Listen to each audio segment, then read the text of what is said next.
wonderful, wonderful piece written by an Air Force lieutenant colonel who flew the Wing B-2 into Baghdad on 19 March 2003 and dropped two 2,000-pound laser-guided, satellite-guided bombs to their targets. I think he called the article something like, What to Pack en Route to Baghdad.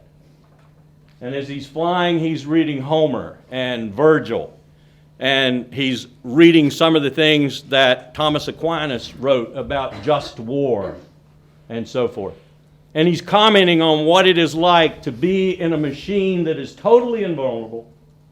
The only thing that can defeat him is if he has a mechanical malfunction he can't handle.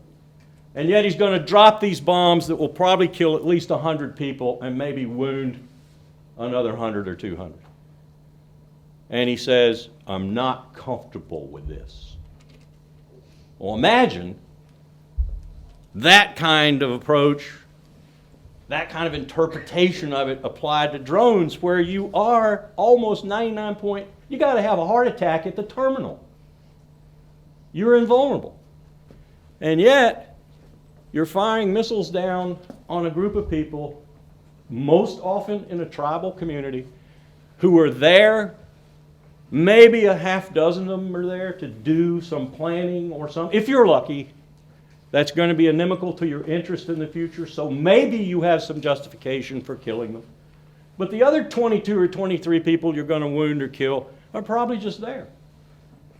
I had a friend in the Fatah who told me recently they will not go to funerals or weddings in the Fatah now.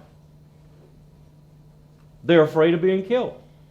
Any gathering larger than 15 or 20 people is vulnerable to being picked up by the recon drone, assessed, and then shot.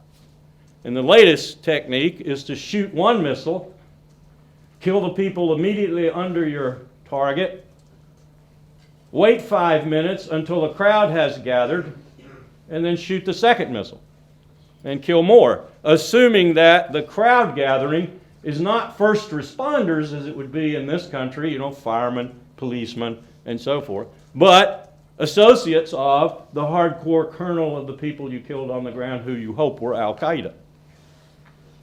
This has really spread fast in the Islamic community and is creating an even more resilient, if you will, view that the United States is not at war against al-Qaida, it's at war with Islam.